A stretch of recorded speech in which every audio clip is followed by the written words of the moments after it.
Can I just read you the menu of Shady Gators? Would you guys be interested in that? Yeah. Be very interested. Tell me all the variations of tater tots. You mean Gator Bites? Gator or do you Bites, mean yeah. Ultimate Tater Tots or Loaded Tots? For me, I feel like I can rule the world. I know I could be what I want to. I put my all in it like no days off. All right, we're live. We have got Sam Ratner. By the way, Shaan, I don't know Sam that well. I think you think that I know him. well, yeah, because I don't know him. So I'm like, how'd this guy get here? He's here because Ari talked to him on the phone. We do these pre-calls. And Sam, I got to say, like, out of, I don't know, every 10 pre-calls we do with people that we don't know, 8 out of 10 are kind of like, hey, probably not a good fit for the pod. She talked to you and she was like, you got to have this guy on. So I don't even know what you did, but you did something. And you have some kind of story or energy or ideas that she liked. Yeah, basically what I know about you is, by the way, you're like shockingly young. How old are you? 27, 26? Yeah, I just turned 27. And what I know about you is you had this company that was a sports betting site. You sold it for around $40 million to Fubo TV, like I think before it even launched. But you've also done all these other strange things. Like I think did you buy a Riverboat casino or a Riverboat? Yeah. Like you bought a bunch, like you're into Yeah. a lot of really strange things. And for such a young person, you've done like a lot of just the fact that you've done a startup that you sold for a lot of money, that's already impressive. But even amongst the impressive people, you've done a lot of like strange and unique things, right?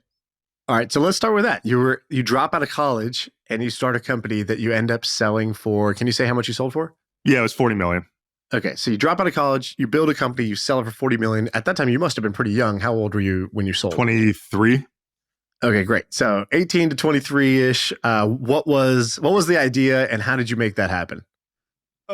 So I was actually at the University of Missouri for a year. Nice, Mizzou. So I was at Mizzou. Enjoyed my time there. Was not for me though. Always wanted to kind of start a company.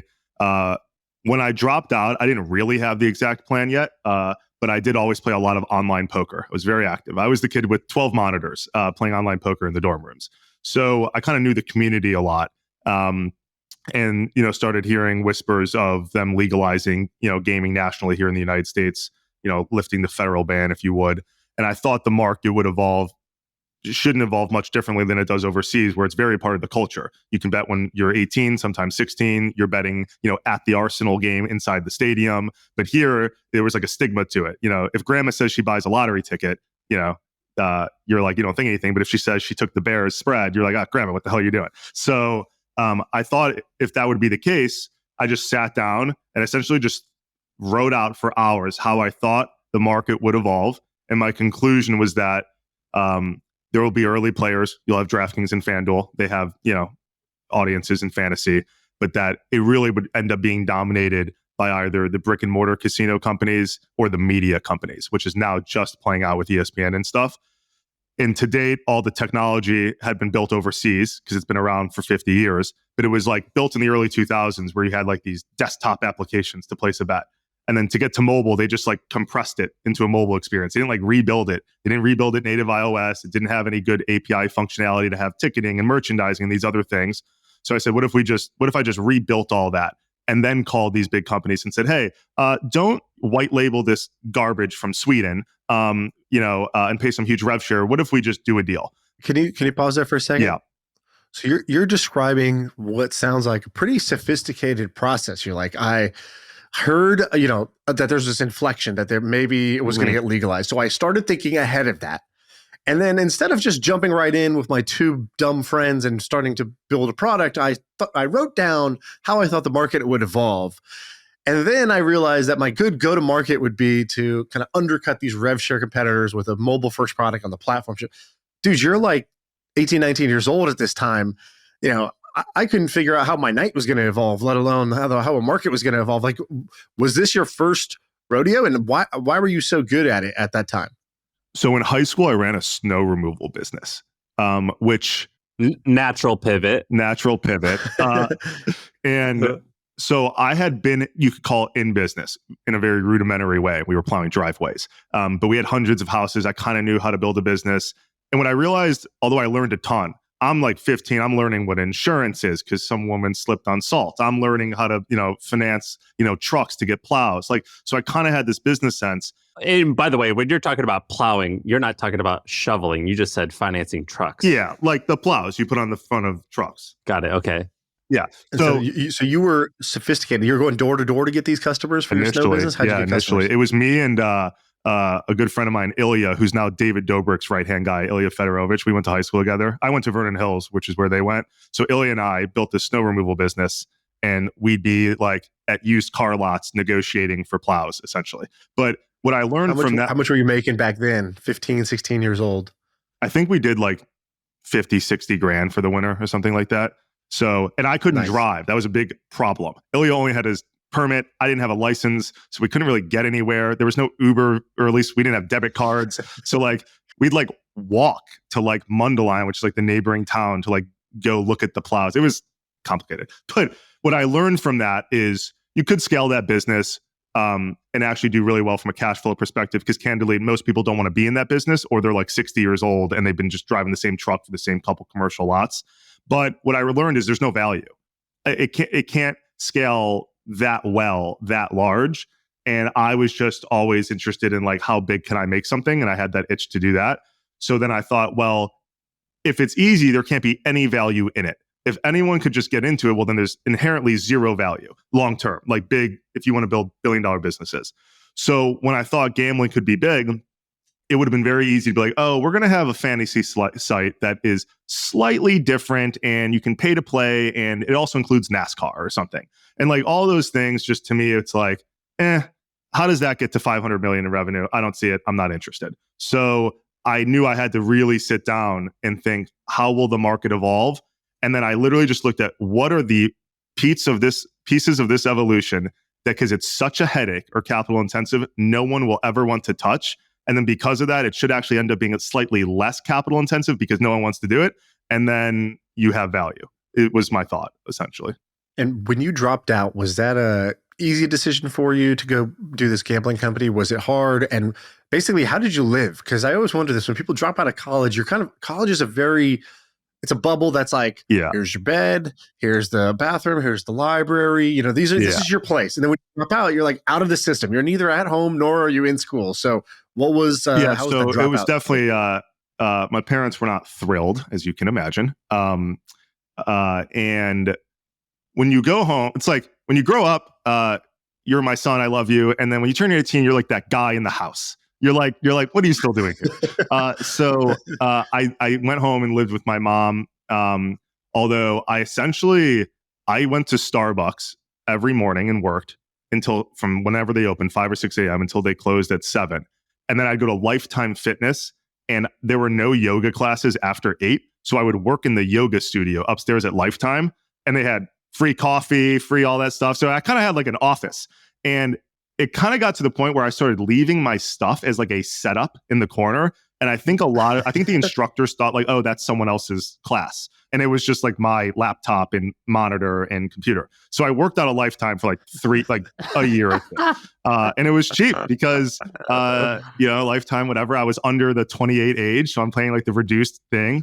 And I would just kind of work all day. So I lived at my mom's. How'd you fund the company at that stage? Come on, Shaan, credit cards, baby. I essentially what happened to that snowplow money? Oh, yeah. We had some cash from that, but essentially, like, I knew you kind of have two options. If you don't have tons and tons of cash saved, you can work a part-time job. I was unwilling to do anything but spend every waking moment on the business, so I didn't want to do that. And so I kind of just went and opened credit cards, and I've always been a zero backup plan guy. I purposely failed every final before dropping out, so going back was not an option because I'd be going back at like 23 years old as a freshman. So I'm always a put it all on the line and you will figure it out kind of guy. And you purposely failed your finals? Yeah, that's what I say too. So I came home when I dropped out. I came home. You know when you come home a little early and it's like you're surprising your parents and you're like, oh, like, did you finish early? I came home early enough where it was kind of too early for them to believe that I had finished finals. So what that essentially meant is I didn't show up to the finals and I got zeros on all the finals. So going back was now out of the question, which removed the debate with my parents because they kind of said, well, he can't really go back. You ended up selling. Did you sell the company? I was looking at the site on Web Archive. Did you sold the company before it even launched, right? Yeah. Like 18 months? Is that right? Yeah. Yeah, about. All right. So who contacted you? How did they even know that you were up for grabs? So what we had was essentially every component to a gambling platform that you could want. So we were an authorized gaming operator of the NBA, Major League Baseball. I just willed my way into convincing the leagues to do a deal with me. Candidly, I think they thought I was like kind of crazy and kind of cool, and they're not used to cool and crazy. They're used to like Disney. So they were like, okay, we'll do the deal with you. So it was like, well, explain that. Yeah. I would think if a 19-year-old's like, yeah, I'm going to go become an authorized gaming, operator for the NBA, I'd be like, yeah, it's not really going to happen, man. So what's your other plan? So how did you do that? Yeah, they would like offer you an internship instead. Yeah. We had a couple things. At that time, we did raise a little bit of capital, and it was from some venture funds in sports, media, and entertainment that the leagues knew very well. So they were like, okay, this kid called us 6 months ago. He sounds kind of crazy, but now it seems like there's this article out. The people that invested in them, 76 Capital, also invested in a bunch of other companies we have deals with. So there's some significance there. They were very familiar with our lawyers because our lawyers represent ESPN and a lot of other people. So you kind of just have to put the pieces in place that kind of give them some gut feel to he's not just crazy. He's crazy and he has some people that we know. And so at the time it was like DraftKings, FanDuel, MGM, Barstool, and then like us. And the league was also like a little careful. They're like, can we we'll do this with you. Just don't tell anyone right now. And we don't really want to put out an article, but we kind of want to do the deal. We think the platform's cool. So we kind of had all these assets. We were an authorized gaming operator of those leagues. We had market access, which I can get into, which is the licenses. We were through compliance in mostly all legal states. Now back then it was 17 states or so. Now it's 35 plus, I think. And at the time, if you wanted to be in the gaming business, you have to go through regulatory compliance. Most public boards of directors have no interest in going through a regulatory process. They have to disclose their financials and all these things.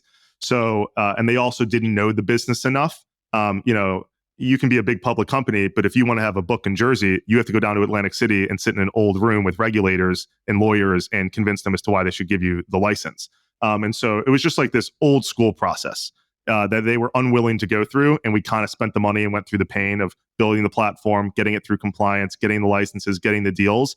And we knew that what we really wanted was an existing audience in sports. Even if we went and raised $100 million, I think DraftKings at the time spent $100 million on corporate travel a year. So $100 million wasn't going to move the needle for us to go to market without any users.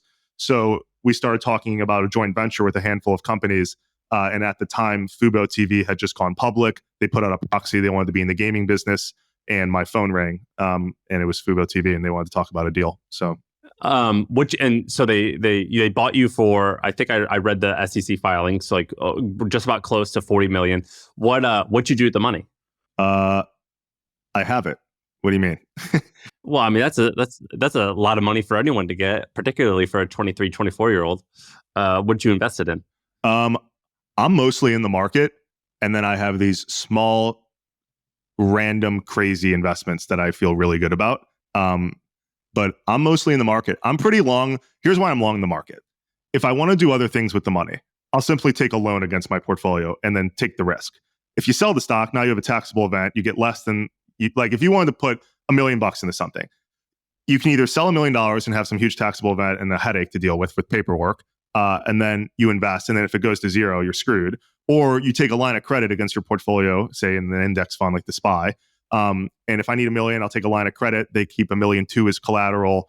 And then I get to take my $1 million shot anyways. And if it doesn't work out, all I got to do is wait. And in 8 years, I'll have the money back because the stock would have doubled anyways, given what the interest rates are pretty low when you take a loan against like that. So I have all my money for the most part in the market. So yeah, I was down during COVID, millions and millions and millions of dollars. But if you're never selling, then it just doesn't really matter. And if you don't need it, I kept what I needed in cash, whatever. But other than that, I'm pretty in the market. But that's where your story gets kind of interesting. So all right, selling for that amount of money at the age of 23, pre-launch, that's 1%, the 1%. That's pretty wild. But I read that, when Ari talked to you, and I read in our notes, I read that you bought this Riverboat. What the hell is that? And that's one of your crazy investments. And you also were looking at vending machine businesses. This is wild to me that you would do this. Okay. So when you're in the online gaming business, everyone who's in it for the most part is like the old Trump gaming people.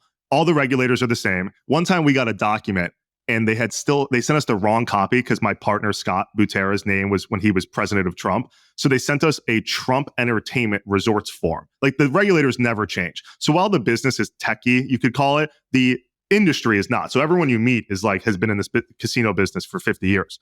And I stumbled into this Riverboat because to get a license, unlike a cannabis license where you can just apply as a dispensary, you have to get what's called market access, and you are subleasing the licenses from the ones that have them, and the only people that have them are the brick and mortar properties. It's kind of like it's weird if you wanted a grocery store, imagine if you had the sublease from Whole Foods, like a license that they have the entry. The reason that's the case is because we took land from Native Americans, we allowed them to have casinos on reservation property. Then all of a sudden in 2018 the government goes, we'll just legalize online gambling. Well, then they were like, well, no one's going to come to our properties anymore because they can just log on DraftKings, and you just screwed us. So you should give us the license and then we'll sublease it to them. So they did that. And then MGM and Caesars and everyone went crazy because they're like, whoa. We're the biggest tax revenue drivers in the country besides oil. So if the tribes are getting them, then we get them. Fast forward, everyone got them. Riverboats counted as properties, brick and mortar properties. And before land-based gaming in the early 90s, everything was on the water because it was illegal. And it started in the early 40s and 50s because all the trade happened up and down the Mississippi, candidly, mostly through St. Louis. And people would, just like truckers pull over on the highway, people would pull over their vessels and they'd have makeshift card games on a barge. And then all of a sudden it transformed. Well, I don't think that a guy like Shaan doesn't know this, but I grew up in St. Louis. And so when you say you're going to the casino, we actually wouldn't use the word casino. So we would say, let's go to the boat. Let's go to the boat. And they're not, some of them actually are like boats. Yes. But a lot of them are just like properties that are somehow floating, but they're not. I guess technically they're floating, but they're like not really a boat. It's like the boat is this like massive parking lot, and then they built like a building on top of it. But when I was younger, we would say let's go to the boat. It's essentially a structure built on a barge is really what it is. But there's no engine room. It's just floating there. It's like building a house and then shoving it out into the water and tying it, and you meet the state standards. Yeah. So I was talking with a buddy after I leave Fubo, and he was showing me this picture of his grandfather in Atlantic City. And in the background are these riverboats. And he said, what happens to these things when they're done with them? And I was like, what do you mean? He goes, well, like, where do they go? And I was like, I don't know. Like, I have no idea. And so I hang up with him. I'm like, where do they go? It's kind of interesting. I'm unemployed. I don't have much to do. So I emailed the general counsel of a casino company that we had done a license deal with at Fubo to get the license in Iowa. And they were a riverboat property. And I went to it a couple times. We had to go set stuff up. And I called the general counsel and I said, hey, Bill, I have a question for you. Your boat's really old. I heard you guys are thinking about building a property on the land. What are you going to do with this cruise ship you have sitting in front of the property when you're done with it? And he goes, well, when you couldn't build brick and mortar properties, there was a market for them. They'd sell because they were just operating casinos like any other property. But he goes, now no one wants them. So they kind of just end up in junkyards. And I was like, you're got to be kidding me. He's like, no, these things are unbelievable. I go, you just scrap them? And he goes, probably. Who would ever buy them? And he just bought, they had just bought 2 casinos in Baton Rouge that were both on vessels, but operating still, which they do in like places like Baton Rouge or Kansas City and stuff. And I said, are there any near us? Because I'm in Chicago, he's in Iowa. I go, are there any near us? And he goes, Sam, if there are any boats near us, I wouldn't have bought them in Baton Rouge, Louisiana. And then like almost like a movie, I'm hanging up the phone and I hear like, hey, Sam. And I'm like, Bill, what's up? And he said, we don't know where it is, but we think somebody somewhere in Iowa has the Catfish. And he was talking about Catfish Bend Riverboat Casino. And I said, what do you mean someone has it? He goes, well, they built a property like 20 years ago and no one knows where the boat went. I'm unemployed. I'm kind of like into this kind of stuff. I have nothing to do. And I was like, okay, I have somewhere to be at like noon. It's like 10 o'clock. I'm going to give myself an hour and a half or 2 and try and find this boat just for the pure fun. And if not, I'll never think about this again and we'll call it a day. And so first I called every junkyard in the tri-state area in Chicago and Iowa. I'd call, there was this place I remember in like Des Moines or somewhere. And this guy answered, I'll never forget this. And I said, hey, quick question. Who's the oldest guy at the junkyard? Who's been there the longest? And they were like on speaker and they're all yelling like, oh, it's Ricky. Everyone grab Ricky. Go get Ricky. Go get. And this Ricky guy gets on the phone. And this was like, I've been on the phone for an hour with junkyards. And Ricky's like, catfish? He goes, I would never forget if Catfish Ben came through this junkyard. We've never seen it. So I'm like, all right, Ricky. So I hang up. I talked to 12 Rickies. This boat has not gone to a junkyard. It is not in a junkyard. And I thought to myself, if they brought it down somewhere out of Illinois or Iowa and it got junked in Missouri, so be it. I can't call every junkyard in America, but we're going to move forward assuming it's still a thing. So I found, I remember one time I got a ticket on my uncle's boats and wave runners in Channel Lakes. And if you don't pay it, it ends up in the fishing and gaming or like the fishing and hunting ticketing site. So I was like, all right, whoever's goofy enough to buy this thing or have it definitely got like a moving violation or something. I mean, this thing is a cruise ship. It's not like a Corolla. So I said, let's assume they have a ticket and they haven't paid it. So I went to the site and I sat there for an hour and I just clicked through hundreds of pages of tickets. But you don't even see the pictures of anything. It's just the entity name or the person's name. And so I'm looking for like a random entity, like some kind of sign. And on like 194, page 190 something, I see like CFFB, whatever it is, LLC. It's like an acronym. And I kind of go past it. And then like I thought to myself, I was like, Catfish Bend Riverboat Casino. I go, that kind of fits. And I clicked it. Boom. Big vessel, moving violation, $22,000 ticket from the company that bought it at auction. And then I read the court filings and essentially Catfish Bend built a brick and mortar property, left the boat to rot. Kind of like Icon left the casino in Atlantic City to rot, knowing that the city would pay for it to get cleaned up, so he didn't have to pay for it. They then said, all right, you have to move it. We'll pay for the fees, but you have to auction it off. And so he auctioned it off in an anonymous auction to a marina construction company in northern Iowa who does a lot of work with the Army Corps of Engineers fixing submarines. So I thought to myself, they probably want it for the engine rooms and stuff. But all I had was like an entity name and it was like random. And I called a buddy in Iowa and I said, hey, what do you know about this XYZ Enterprises or whatever? And he said, what are you buying a boat? And now I've been on the phone for 2 hours trying to find this thing. I got like phone in the ear. I'm like notes from Ricky at the junkyard. And I dropped everything. I'm like, whoa, how'd you know I was talking about a boat? And he said, that company, he goes, they fix everyone's yachts. I was like, no way. So I called like their websites from the 90s. The phone number's floating like at the bottom of the website. And I just called and I said, hey, I did what I did I go, who's the oldest person at this company? And they put this like 90-year-old man on. And I said, I've got a crazy question for you.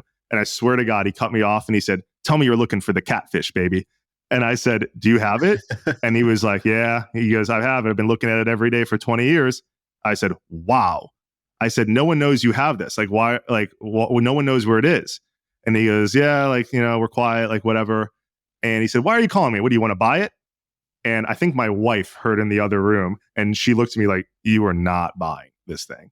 And I kind of smiled. I'm like, I don't know, maybe. And he's like, well, why don't you come see it? And I'm like, okay. So long story short, I drove, to northern Iowa and it was sitting there in a quarry. He had planned to use it for parts, became too cost intensive to get the engines out of the engine room. And I persuaded myself to buy it. But what's the game plan here? Yeah. Well, okay, so here's the plan. It's first of all, it's 3 interior stories, all connected by elevators. The thing's a full-blown casino vessel. It's 40,000 square feet of some of the most unique real estate ever. When you walk in, you think you just walked into Las Vegas with Elvis Presley. The walls, the floors. When I bought it, all the blackjack tables, all the craps tables. So first I was like, could be a movie set. I know the gaming business. Maybe I could open up a casino. Or maybe I'll turn it into a restaurant or nightclub or something like that. So I had some loose ideas, but nothing like in place. So I bought the thing. Had to deal with the Coast Guard, all this stuff, and spent about a year going down the path to open up a casino. Long story short, there's not many Riverboat licenses left in America. So I was meeting with the chairman of one of the largest gaming companies in Goa, India. He controls Goa, which is like Atlantic City on Western India side. They have a bunch of vessel casinos. Long story short, became too cost intensive to get it there. But he introduced me to a deal in Southeast Asia, where we had the deal on the 1 yard line. Long story short, some of these countries in Southeast Asia are pretty corrupt, and they made a big ask. And my lawyer said that ask is not happening. We're not talking about this anymore. So now I'm kind of more pivoting back to partnering with someone to open up a really cool restaurant or entertainment venue and move it down south somewhere like Florida or Nashville, Cumberland River, or something like that. What did you end up paying for it? I might want to tell you that off the pod. Over or under 7 figures? Can you say that? Under. Okay. Under. This seems like a crazy thing to be working on when you are able to build websites for free or with just your time. But you've done you're kind of interesting in that you can root out these really off the wall ideas, because you did another one with vending machines, didn't you? Didn't end up doing it, but yeah. So everyone was talking about vending machines all over Twitter. Vending machines are the next gold. I'm like, okay, Well, we had a guy who we were joking about this last episode. We had a guy who was like, dude, I'm making 15. So we talk about, big $100 million, $1 billion ideas. And then we had this guy who was like, I'm making 10,000 a month on vending machines. And for some reason that interests everyone. Because when you're 13 years old, that's vending machines is one of the things that you're fascinated by. And so, I don't know if we helped to make it popular or we pounced on it because it was already popular, but we saw that too. There's a chance I heard about it on the pod. I don't even know. But all I know is there was maybe it was a year ago or so. There was this 30-day rush it was vending machines were like crypto or the next AI. Everyone in the world wanted vending machines. So I was like, all right, it seems like a terrible business. So why does everyone want this? And it's high cash flow. I get it. But similar to ATM business, you have to go there. It's physical. You have to replace product. I was like, that can't be that interesting. But like anything else, I always go down this path of before I say no, let me do some diligence. And I'm on one of those sites, Biz Buy Sell, or one of those type of sites where you can buy a company. And there's this rural company in the middle of nowhere, Lewiston, Idaho, not even Boise, Lewiston. There's nothing there. And it did. When I had looked at 20 companies and they all did about the same margins, whatever they were, I don't remember now. This company did 3 times the margin. I was like, why is this company so much better? Either they're lying and fidgeting these numbers or something's going on. And the broker convinced me to go. So I flew into this remote airport in Lewiston, Idaho. And I drive 40 minutes to this warehouse. And we open up and it is this full-blown operation. I have pictures. I have so many pictures of they had hundreds and hundreds of vending machines that they didn't even have out there yet, that they have stocked. They had more inventory. You thought they ran a hospital. There was so much inventory. And I was like, okay, this is a bigger business than the numbers I saw. And so I said, there's no way that the numbers I read is this business. And he goes, yeah, they own 5 regions and we listed one of them. But if it was the right person, we'd probably sell them all. And I said, okay. And I was trying to ask a bunch of questions, and he kept just saying, you just have to go out with, God, I'm spacing on his name, Roger or something, whoever owned it. You just have to go out with him, and you'll know why. Everyone loves vending machines. I said, okay. So I spend all day in Idaho in the pouring rain, and we drive around Lewiston, Idaho, and I realized there's no grocery stores. There's no convenience stores. There's no Foxtrot coffee. They rely on vending machines. It's FedEx distribution centers. It's this is where they do build all the turbines that go on the propellers for the fields. It's the workers' part of America. And everyone's lunch break, they just go to the vending machines, and a warehouse will have 50 of them. Snacks, cold food, hot food, everything they eat is out of vending machines. So I said, oh, every meal of the working day is coming out of a vending machine. And so then when I dug into how the business works, usually you're buying a contract from Coke or Pepsi, and you're obligated to sell their product. They give it to you for a rate, and you have to use their machine. Well, those are on 5 or 10 year deals. So then during diligence, I asked them to give me all of the contracts with Pepsi and Coke, because what I knew is that this local library or this local warehouse, they don't want to have to deal with getting new machines. They don't want to deal with that. And so it'd be disruptive to the business. So I realized that all of his contracts with Coke and Pepsi were expiring soon. And I was like, well, the only reason the margins aren't absolute insanity is because I have to pay $1.20 for Fritos and I can only sell them for $2. But what if I got an alternative to Fritos and bought it for 4 cents and then sold it for 2? And now the margins are insane. And so I looked into like the legality of like, do I need to renew with Coke or Pepsi? And the answer was no. I need to get new machines, but there's companies that'll finance them. So I was like, what if I just buy this company, wait for all the contracts to expire, renew none of them, and then go in without Coke or Pepsi? Now you have a little bit of a distribution headache because they'll bring them to Lewiston, Idaho. But Lewiston, Idaho, there's all these like discount stores to buy product at. So it could work. And near the end of diligence, I had just kind of had the idea to start my next company. And I came to the conclusion of I don't want to end up having to move to Lewiston, Idaho because I bought a vending business and I need to save it. And so while I think it's an unbelievable opportunity, I chose not to do it. How big do you think that could have been? It was 5,000 machines. Yeah, but in dollars, what do you think it would have done annually? I probably would have made like, I don't know, $1.2 million a year, $1.3 million a year. But it would I'd have to run it. I felt like I was going to have to run it for 2 years or maybe a year and then hire someone. But the other thing is you're dealing with physical stuff. I need to pay drivers to go to the things. I need to have inventory. So everything had to be in Lewiston. And I'm like, what am I going to move to rural Idaho? So if that business is doing $1 million a year in cash flow, what's it sell for? I think they wanted $4 million for the business, $5 million. So 4 times cash or EBITDA or however they measured. So I went profit. to a bank and they wrote up a loan. I was going to finance it. And then I was like, wait, what if I end up having to move to Idaho? This is a problem. So your due diligence on these things, the reason you're fascinating is your due diligence on these things is pretty in depth. Like most people, myself sometimes included, I will end with like, I'll just do a few Google searches and it kind of ends there. Multiple times you're flying to places and meeting people. Yeah, I mean, I do a lot of times within 5 minutes. I think we all on the back of a napkin know if a deal makes sense. But I usually try and figure out, everyone else thinks there's a way to make this business marginally better by consolidating and rolling them up. But how do you make it 5 times better? And then the answer is, if there's no answer, I'm not interested. Because then I wouldn't do the deal. So then I only try and figure out how could you make this 5 times better when everyone tries to make it 10% better. And my thought was, when I looked at the line item, the biggest line item, 90% of it was the cost of goods from Coke and Pepsi. I go, how can I just not sell that? Because I can buy a store brand Twinkie in wholesale for 10 times less than I have to buy Twinkie for. And so I just read all the contracts and then I would call people. Like I'd call lawyers that I knew were in the vending business. And I said, do I have to renew? Like, here's the language. It's kind of like, and they said, like, there's always this like thought from Coke or Pepsi of like, you don't really have to, but they give you the product, they distribute it. Like it's names that people know, brands that people know. But I thought, in my opinion, people's willingness to buy Fritos wasn't that much higher than a name brand because they have no alternative. Right. So that was what I thought.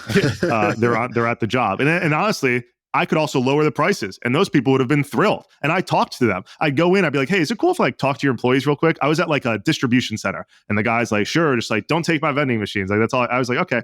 And I'd go up and I'd be like, hey, do any of you guys care if it wasn't Fritos anymore? And then the guy said, well, would it be 50 cents less? I said, sure. They go, I don't care what it is. Like Fritos are Fritos. And I was like, interesting. So that's where I think the value in vending is. If you're not just trying to build like some big like I just wouldn't buy a vending route or an ATM route or anything like that to just try to improve it because I'm a better operator. Like I think people think they're like, you can be the best operator in the world, but the business is the business. So that's kind of how I look at those things. Well, I love that you go down these random rabbit holes. So Riverboat, gambling, vending machines. I'm sure you've done more than we've just talked about in terms of thinking about ideas. You seem like you're one of us. You have that switch you can't turn off. And so regardless of what you're doing, you're always going to be thinking of ideas, or you're going to hear something that's going to make you curious and interested. And you say, well, maybe not for me, but for somebody that would be actually pretty interesting. Do you have a couple of ideas you could share that maybe somebody in the audience might get inspired by? What are the other ideas, the silver medal ideas, things that you're not necessarily doing or you're just willing to share? There was another business that would actually be in my opinion, a lot easier than the vending business in Idaho. I was at about 2 summers ago. a lot of my friends, they went to Mizzou, so we'll go to Lake of the Ozarks in the summer, 4th of July or something like that. And the Redneck Riviera, baby. Home of the wet T-shirt contest and lost GoPros at the bottom of bottom of 40 feet of water. That's actually a good business, Shaan. If you want to hire divers, there's probably millions of dollars of GoPros at the bottom of Lake of the Ozarks. So I'm at Lake of the Ozarks, and I hadn't been since I had left college, so it had been a couple of years. And we needed to get from our Airbnb to, and I'm sure Sam knows this place, the place called Shady Gators. It is the Shaan, if you looked up on Google Shady Gators, I think you would tell me you're not going, is what you would say. It's like classic spring break. Right, it says college spring break bikini wet T-shirt contest as it gets. And unfortunately, the bridge at Lake of the Ozarks is on like the far side from where our Airbnb was. And the only way to get there is to drive all the way around the lake. Well, that's like a 50-minute Uber. And instead of that, they have water taxis.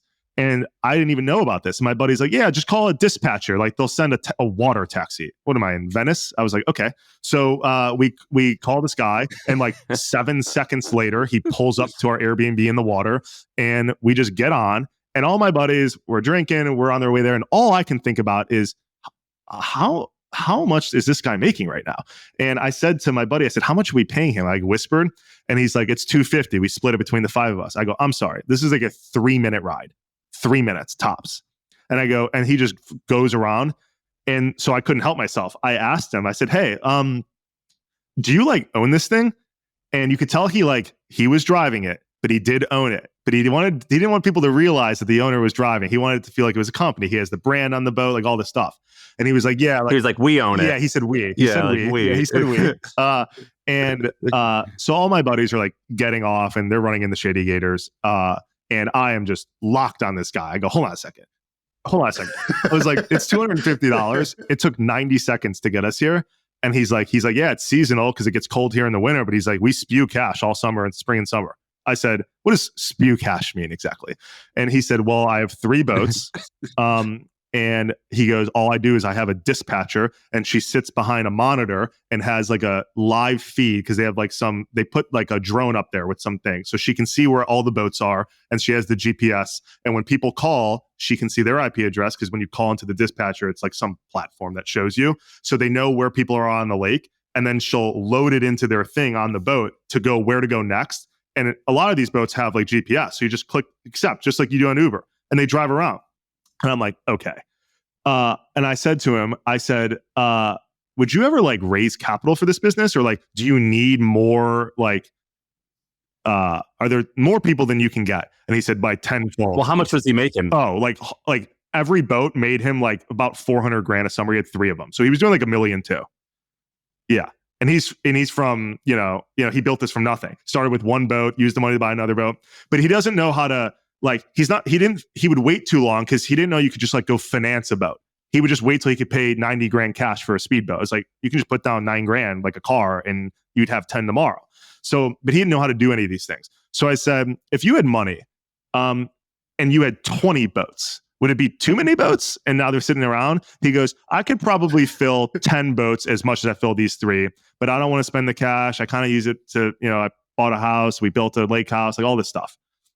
And so then I was like, okay. That's that precious Mountain Dew money, Mountain baby. Dew. So then I'm like, okay, what if this is also post buying the Riverboat, before my next company. So I'm still in like the vending mode of like, can I blow up a business like this? And so I called him, because we were talking about maybe I would invest in the company. And I said, hey, Connor, I changed my mind. Would you sell me this business? And he was like, sell you this business? I was like, yeah. He goes, I never thought about that. Like, I don't know what it's worth or anything. And my thought process was, what if I can blow this up to 10 or 15 boats on Lake of the Ozarks, and then go to Orange Beach, Alabama, and then just start going around America and building up the water taxi business. Baton Rouge, Louisiana. You need to get from Tiger Stadium to, Fred's Bar, whatever it is. And then water is the only vertical that Uber doesn't have and Lyft doesn't have. And then I called executives I know at those companies, and they said, it's so difficult. It's so regional, the weather, all this stuff. We don't want to own boats. We have to dock them, all this stuff. but they kind of made a comment like, but we'd buy it if it existed, but we won't build that. So I said, okay. So now I have a willing buyer of this business. So I thought if I could do this, he was taking most of the cash for himself. I would buy this business. I don't need any of the money. So I would take all the money and just buy more boats until I've maximized Lake of the Ozarks. And then I would go, lake town by lake town. And a lot of liability, a lot of logistical things. Definitely think it's worth doing, but it didn't. I ran all the numbers. I tried to forecast out what I thought this business could do. And I had decided when I left Fubo that the next thing I was going to do, I had no interest in if it couldn't be worth at least $1 billion in 5 years. And I thought if it could be, it was the absolute ceiling. And then you'd have to execute perfectly and hope there's no legal issues and weather and damage and like all this. It's a very physical business. So I chose not to do it, but I think it's a big opportunity. And I think we'll see Uber buy some water taxi company in like 2028. I think we'll see that. Can I just read you the menu of Shady Gators? Would you guys be interested in that? Yeah. Be very interested. For the appetizer, tell me all the variations of tater tots. You mean gator bites? Gator or do you bites, mean yeah. ultimate tater tots or loaded tots? For me, I'm going to start with the shrimp happens. That's where I'm going to start. Sam, for my friend Sam, he wants the Brazilian sizzle. Those are the appetizers. I mean, this place looks phenomenal. This place looks like, I think you're focused on the boats. Yeah. You needed to buy Shady Gators. Yeah. This is an institution. Yeah. When rich people go buy like the Washington Post, this could have been your wash bow. Yeah. You could have bought Shady Gators and been like, I will protect this national treasure. Shady Gators will cash flow for hundreds of years to come. As long as there's boobs and there's white shirts, this place will stay upright. We have to take Shaan. Shaan's never been to some of these places. We got to take him on a tour to Floribama down in there's this restaurant, Shaan. It's called Floribama. They even made a TV show about it. It was like I've seen that. Like I've seen these all through the TV safely while I'm under a blanket. Well, for years that's where I spent spring break. Floribama is right at the Alabama-Florida line. There's literally a line like in the ground, and this restaurant is half on each side, and it's where you go for just pure debauchery when you are 21 years old or 19 with a fake ID. These places are wild. You have to experience a good Floribama. I had a buddy from New York who, when I bought the vessel, it's in like rural Iowa, and he flew into this private airport because he had to see this thing, and he had never been to. We're like running out of gas on the highway, and he's like, we have to pull over. He's like flipping out, and I'm like, we're good, man. There's a gas station in 8 miles, and we have like a reserve tank. Like, don't worry about it. Like, he's used to New York Ubers and like just getting in Uber Blacks and like being in the middle of nowhere, Iowa. He was like panicking. He's taking pictures of like gas stations. He thinks they're like monuments. I don't know. It's like a safari for him. Yeah. This is where people get gas, Brian. Yeah. So you know what I wish? I kind of wish there was in general, I'll say this. We have this segment on this pod called the blue collar side hustle. You're like the walking blue collar side hustle, right? Like all of these ideas you're talking about are so middle America. I love it. And they're so hustle and ingenuity that I love it. And you're finding really interesting opportunities that are off the beaten path, right? It's like you want to do things that the 99, like if you say, all right, I'm not the smartest guy there is. Maybe I'm in the top 20% of IQ.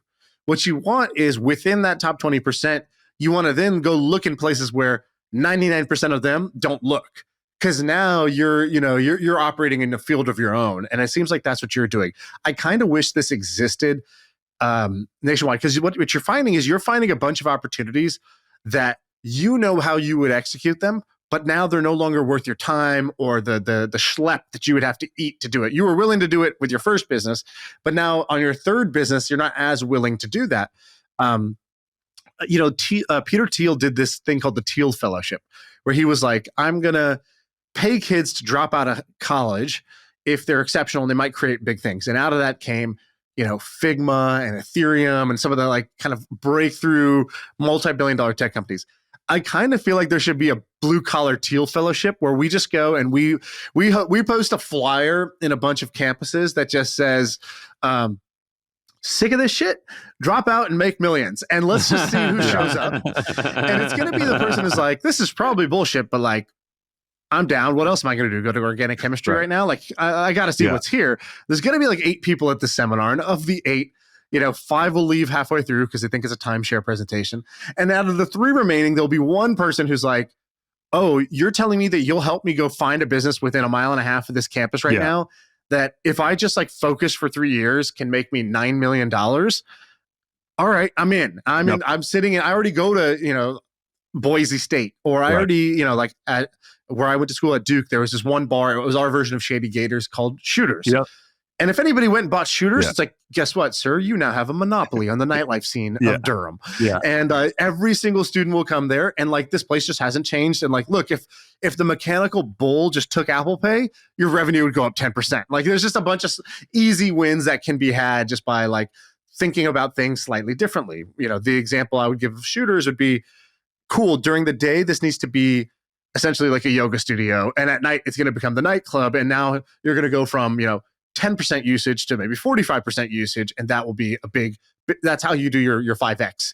I feel like that needs to exist. I feel like we need to find the Sam Ratners that are out there. They're out there right now in every college, and they just need a little bit of inspo, a little bit of ideas, and a little bit of mentorship in order to do it. The problem with the businesses I've found is that if the value is in the fact that it's remotely located, well, then it's difficult, because other than finding another Lewiston, Idaho that already has an operating business and has those dynamics of the town relies on it, you can't scale it out of Lewiston. But the reason I love the water taxi thing is because there's 10 or 12 great water lake towns in America. So I liked that a little bit better. But my concern was when I really forecasted it out, it'd be a big win, but it would take 5 to 7 years. And I was like, nope.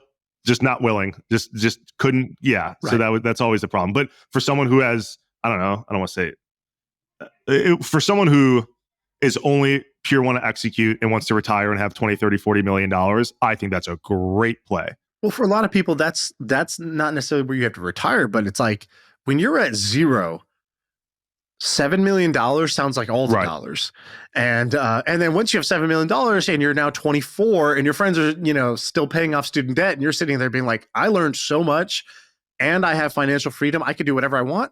They can do the thing you did and go chase down this riverboat for, 9 months where other people wouldn't think to go do that. Right. So it's a gateway drug into doing, more and more interesting things.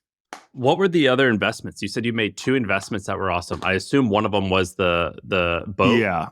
I've invested not a lot because I really am focused on what I'm doing, but I have made some private investments into startups that I try to be as helpful with as I can. You said that you want to start something that can get to $1 billion in, I assume you meant exit value, in 5 years. You have a new company now. Is that the one that you think is going to do it? So Showroom. So when I was at Fubo TV, when I left, we were doing about $1 billion a year in revenue. Don't quote me. They're public. We can find the numbers. I think about 700 million was the monthly subscriptions to Fubo TV. So $59.99. If you buy Red Zone, you're probably near $100, whatever it was.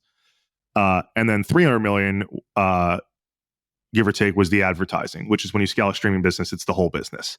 So I thought to myself, why are these companies coming to Fubo TV? We're big, but we're not massive. So there's got to be a play here that they think there's value here. And what I realized is traditional cable, nationwide, too expensive.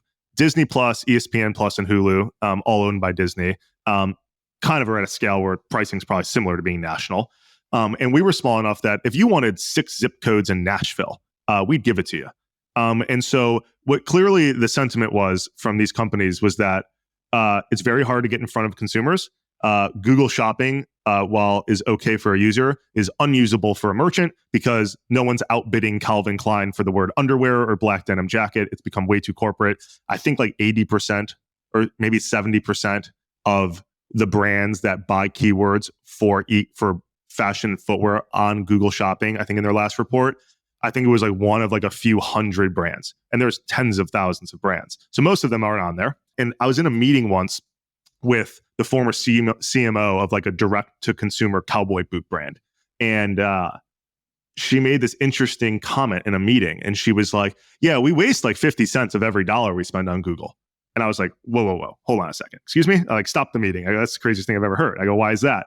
And she said, because we pay about $4 to own the word cowboy boots. And half the time someone looks up cowboy boots, it's a third grader looking up cowboy boots for their third grade presentation. They need a photo to like cut out and put on their poster. They had no intent of buying $700 boots. So we waste 50 cents of every dollar. And I was like, whoa. And she said, and this is the first time I heard this concept. She said, that's why vertical search is so great. I said, what do you mean? And she had been an executive. She was I don't know if she was a CMO, but very senior at cars.com.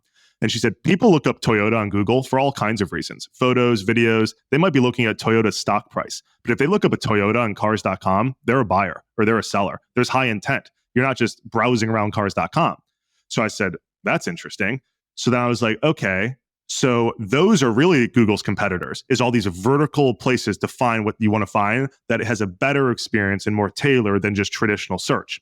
So I essentially do what I always try to do. Like in the vending business, I called the lawyers who know the Pepsi contracts. I called as many engineers on the Google shopping team as I could get to agree to talk to me.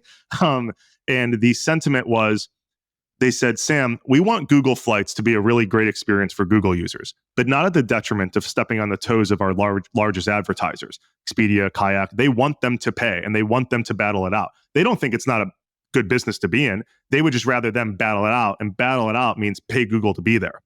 And my conclusion was, okay, could this be done better now? And I was very anti-crypto, still am. Don't like crypto at all. Never owned it.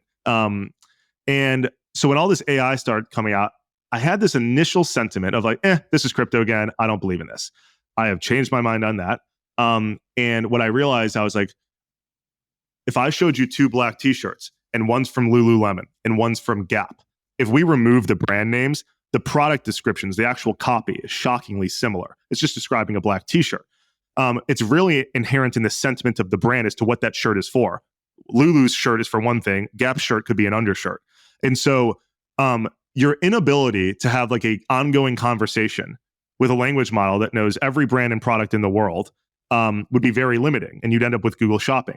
So what we've done is we've built this huge infrastructure. We have thousands and thousands of merchants, tens of millions of SKUs that kind of organically come into this data set. We've trained a language model to understand nothing besides what's in that data set. And then that can communicate to a user so they can have an ongoing conversation with essentially, think about like not just Neiman Marcus or not just Macy's or not just a retailer who picked a couple hundred brands to carry, but you can essentially communicate back and forth with an inventory of every brand in the world. And the reason why shopping's always had these big opportunities is because everything else has been dominated by Amazon or Alibaba, and they have their market share in the like cheap fast fashion sector. But Gucci's not on Amazon. Burberry's not on Amazon. Every brand at Neiman Marcus, Tacovas, Away Luggage, these companies, like people might sell Nike products on Amazon. Nike's not on Amazon. So that's why companies like ShopRunner had come along where they're like, we're going to be the Amazon Prime for everything Amazon doesn't have. And they scaled and sold to FedEx for hundreds of millions. The founder is on our board at Showroom. So there's always been these opportunities in fashion for product discovery. And I actually think prior to language models, this is absolutely a business that would have been very, very hard to build because you lack that brand sentiment. And so that's essentially what we've built. We're launching the beta here shortly. We have thousands of people on the waiting list. We're really excited. We have revenue share deals with every single merchant in the platform. Those revenue share deals fluctuate, between 5 and 20%, just depending on the brand. Nike pays you, a point probably, but a direct-to-consumer brand is paying for growth. They'll pay you a 15% revenue share all day. You're kind of doing what you did before, where with the betting site, you're like, well, the consumers want this, and I don't know if I can differentiate that. And so you went to the brand side. If a marketplace has two sides, you went to the brand side. You're sort of doing that with this, where you're like thinking, well, what's the problem for advertisers? But it seems like with these consumer products, the hardest part is getting the consumers. And once you have them, oftentimes you can figure out, I don't know if often is the right word. Some of the times you can figure out how do you monetize a huge audience. Are you scared that you're not going to be able to figure out how to get the actual users there? No, because I think inherent in the platform is the transaction. So then there's transaction fees. The merchants pay revenue shares. If you're a consumer platform for like entertainment, social, entertainment's become a little bit of a commodity. That's why Netflix does these originals. But everyone else, like Fubo, Hulu, ESPN, Disney, we all just had ESPN and TNT, and everyone has the same stuff. And if you're social, you have to increase engagement. But if you are something where there's transactions, well, now inherent in the experience is transacting. And that's where you can really make money. So that's why I think companies like the ones that get a big audience and then go social, I think is a huge mistake. Like Pinterest, big audience, and then they went like social, not commerce. And to me, it's like, well, no one minds paying fees or having hidden fees into things that they were already buying. People might complain about fees on Airbnb, but they were already booking something. And so I think the value is, can you build a big consumer business that inherent in the journey is a transaction, and your product is a 100 times better shopping experience than what they had before? So I always just lean on focus on the consumer, forget everything else. If the consumer wants it, everything else is noise. You can push it through and consumers will want the product. So I want to ask you about the way your brain works, because I find you very interesting. And we always ask everybody before they come on, what are some of your strong opinions or life philosophies that you live by? And you gave us a couple, but I want you to explain them. So number one, never pitch twice. Okay. What is that? So every investor I've ever had, the moment I pitched them and walked out of the room, called me 12 times, showed up at my door in Chicago and said, I want in this round. Same thing with employees. Everyone I've ever, I'm always recruiting. Anyone who's ever wanted to join the company, the moment they wanted to join the company, they wanted to drop everything they were doing to join the company. In my opinion, raising capital is an informative process, not a persuasive one. Within 5 minutes of us getting on the call today, I think we had some preconceived notions of what we thought of each other. And then within 5 minutes, I'd say you'd have a 90% cemented view of what you think of the person. And so when I'm pitching, I'm going in and I'm giving them my full attention, but I'm informing them of what we're building and what we're doing. And it's one thing if they have legitimate diligence questions as follow-ups or whatever, but I never ask twice because I know that everyone who's ever really wanted to do it didn't need to be asked twice. They loved it. And so I would rather just move on to the next one. And in my opinion, you give them the information, they've formed their opinions. If you're ever trying to persuade them, you're on the wrong side of the table from a negotiation standpoint anyways. And so I just don't pitch twice. I try to be as cognizant as I can that you always want to be respectful of like venture associates at the fund, because sometimes by pure volume, if it's like a big fund like a Sequoia, their principals can't take every meeting. They need some layers. That's fine. And if they have legit follow-on questions, I'll get back on more calls and answer emails, whatever. But I never pitch twice because I know that if I need to kind of sell it again, then they didn't want it. And that doesn't mean that you can't have luck following up and being ruthless about the follow-up. And there's those stories where you push it through, but there's thousands of funds. In my opinion, capital's pretty cheap. If you have a great business, you're going to raise the money. And so I kind of just move on to people that are so excited by it that they are willing to get on a phone on Christmas because they know this could be a life-changing opportunity for them. So that's kind of how I view pitching. You've got this other one that is, I don't know if controversial is the right word, but it's a lot of people wouldn't agree. So you said, but the potential you see in others is not real. It's rarely potential realized. So take everyone at face value for what they are today. Well, there's one key line in there is that you said it's a mirror of what you would do if you were in their position. Not what they're going to do. I have thought about. I always have like these. I have like a massive note list on my phone, and I have these concepts, and I have another notepad of concepts that I haven't really figured out a way to explain it the right way. I always try to boil down this thought I have to like 2 sentences. And recently on Twitter, I saw someone say this, which is the potential. I don't know who it was, but the potential you see in others is rarely realized. It's simply a mirror of what you would do if you were them.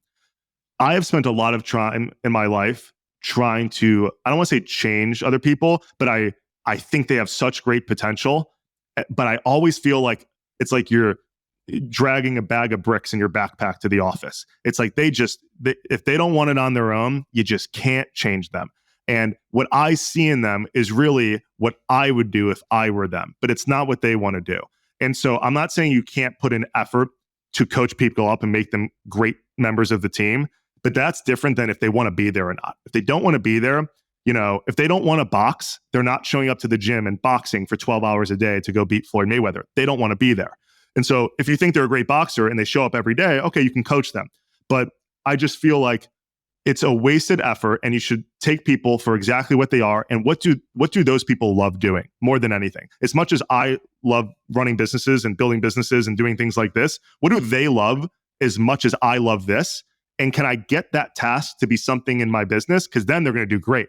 But if it's anything other than that, they're just better off going to somewhere else where they want that skill set. And so I just think that you should pretty quickly know, it's like if you're a trainer or you're a coach, does the player want to be there? And if they don't want to be there, you can be mad that like, they're 6'8". It's like in high school when your coach goes to the volleyball team, they're like, Peter, like stop spiking volleyballs. Like you could play center, at Duke. And they're like, I like volleyball. He just likes volleyball. And anytime they've ever gotten that kid to say, fine, I'll play on the basketball team, he doesn't care. He doesn't want to come to practice. He's never very good. And you just don't realize the potential. But his potential, while it looked to you, if you were 6'8" on the volleyball team, you could be a great basketball player. Peter doesn't want to be a great basketball player. So it just doesn't work out. So that's kind of like my opinion on that kind of stuff. Let's do one more. You have one on here that I'm curious about. It says, the value is in the duck calls. Oh, that's a good one. And I think that's the perfect one to end on here. Okay. What does that mean? Me and who's best man at my wedding, Jonah Roberts. I'll give him a shout out, Jonah. He's from Memphis. Sounded like you almost forgot his name. Jonah and I were no, definitely didn't remember his name. Jonah and I were in Memphis, Tennessee, in his hometown, and he wanted to take me to the Bass Pro Shop, which there is like the holy grail. And we're walking around, which feels like hours, and we cannot stop dying laughing. Every single aisle, every product you could ever imagine you need for hunting and fishing and the home tools, they have everything. And right when we think we've seen every product that anyone's ever made, we stumble to come around the corner to go to where the back of the store is. And there's this big, almost like when you go to a guitar store and they put all the expensive ones in a room, there's this sign that says duck calls.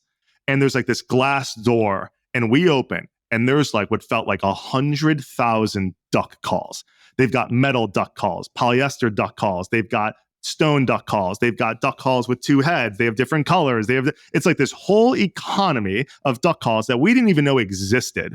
And so what I realized is the reason I dig into the vending businesses and the riverboats and the water taxis is because the value is in the duck calls. The value is in the things that no one knows about, that are very odd, that have these niche ecosystems of communities. And the people who love duck calls, trust me, they love duck calls. They'll pay $1,000 for a duck call. They don't go hunting they don't go without them. It's like a big thing. They collect them. And it's something I never knew about. And so whenever I hear about something that could be really big, and then I hear a bunch of people, I go, I've never heard of that. Like, who would ever want that? And then I go on like one random brand's site in the duck call business, and some random merchant I've never heard before has 800,000 followers and does $5 million a year. That like cements to me that all the values in the duck calls. It's in the things that people don't know about, or are too complicated to find, or are regional, or are niche, or one of those things. So I always me and Jonah always kind of say the value is in the duck calls. I have a feeling, Sam. Well, first of all, are you going to call your shot now? So your new business, are you going to call your shot where in 5 years it's going to be worth $1 billion? Because what I want to look back in 5 years, because I think you're good. You clearly have the it factor. You've already done amazing things, but something more amazing I predict is going to happen with you. I don't know when, but is this going to be the one you think? I do. Are you going to hit your 5-year goal? You're a year into it, I bet? Yeah, I would say that would be the goal. I would not work on it. Every day I wake up, it's like every day you own a building, you own a stock, you're choosing to buy it. And every day I choose to work on this, I think more and more that it's definitely going to work. And the moment that I think it's going the other way, I will not work on it. So we're going to look back on this December 2028, and we're going to see if you nailed it. But I have a feeling you're going to do something amazing, and we appreciate you coming on, man. You're awesome. No, thanks for having me. I've been following the pod since you started in 19 when I used to watch your videos out of the Lifetime Yoga Studio. That's amazing. Awesome, man. Thank you for coming on. You're fun. All right, we appreciate you, and that's a pod. I feel like I could rule the world. I know I could be what I want to. I put my all in it like no days off. On the road, let's travel, never looking back.